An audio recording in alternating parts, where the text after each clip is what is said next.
आज हमारा समाज कहाँ जा रहा है, इसका जीता जागता उदाहरण इस घटना से मिलता है।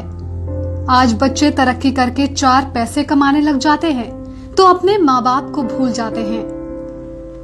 आज जिस घटना के बारे में हम आपको बताने जा रहे हैं, उसे जानकर आप सोच में डूब जाएंगे कि आज हम अपने संस्कारों, अपने समाज को आखिर कहाँ ले जा रहे हैं। लखनऊ के एक उच्च वर्गीय बूढ़े पिता ने अपने पुत्रों के नाम एक चिट्ठी लिखकर खुद को गोली मार ली। चिट्ठी क्यों लिखी और क्या लिखा, ये जानने से पहले संक्षेप में चिट्ठी लिखने की पृष्ठभूमि जान लेना जरूरी है। पिता सेना में कर्नल के पद से रिटायर हुए। वो लखनऊ के एक पॉश कॉलोनी में अपनी पत्नी के साथ रहते थे। उनके 2 बेटे थे जो सुदूर अमेरिका में रहते थे। यहाँ ये बताने की जरूरत नहीं कि माता पिता ने अपने लाडलों को पालने में कोई कोर कसर नहीं रखी होगी। बच्चे सफलता की सीढ़ियां चढ़ते गए, पढ़ लिख कर इतने योग्य हो गए कि दुनिया की सबसे नामी गिरामी कॉर्पोरेट कंपनी में उनको नौकरी मिल गई। संयोग से दोनों भाई एक ही देश में लेकिन अलग अलग अपने परिवार के साथ रहते थे। एक दिन अचानक पिता ने रुआंसे गले से बेटों को खबर दी, बेटे तुम्हारी माँ अब इस दुनिया में नहीं रही। पिता अपनी पत्नी की मिट्टी के साथ बेटों के आने का इंतजार करते रहे। एक दिन बाद छोटा बेटा आया जिसका घर का नाम चिंटू था। पिता ने पूछा, चिंटू मुन्ना क्यों नहीं आया? मुन्ना यानी बड़ा बेटा। पिता ने कहा कि उसे फोन मिला, पहली उड़ान से आए। धर्म अनुसार बड़े बेटे का आना सोच वृद्ध फौजी ने जिद सी पकड़ ली। छोटे बेटे के मुंह से एक सच निकल पड़ा।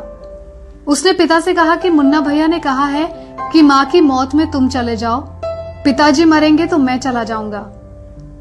कर्नल साहब कमरे के अंदर गए, खुद को कई बार संभाला, फिर उन्होंने चंद पंक्तियों का एक पत्र लिखा जो इस प्रकार था। प्रिय बेटो, मैंने और तुम्हारी माँ ने बहुत सारे अरमानों के साथ तुम लोगों को पाला पोसा, दुनिया के सारे सुख दिए, देश दुनिया के बेहतरीन जगहों पर शिक्षा दी।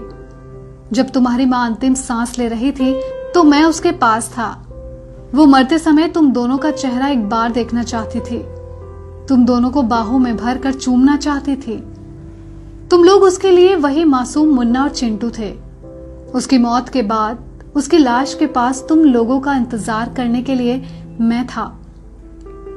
मेरा मन कर रहा था कि काश तुम लोग मुझे डांढस बंधाने के लिए मेरे पास होते।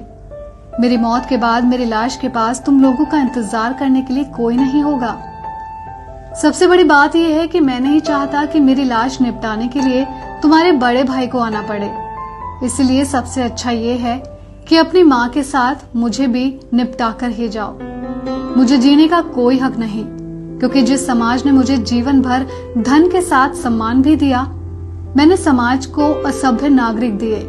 हाँ, अच्छा रहा कि हम अमेरिका जाकर नहीं बसे, सच्चाई दब जाती। मेरी अंतिम इच्छा है कि मेरे मेडल तथा फोटो बटालियन को लौटाए जाए तथा घर का पैसा नौकरों में बांट दिया जाए। जमा पूंजी आधी वृद्ध सेवा आश्रम को दे दी जाए। कर्नल साहब ने कमरे में ठाई से गोली मार ली।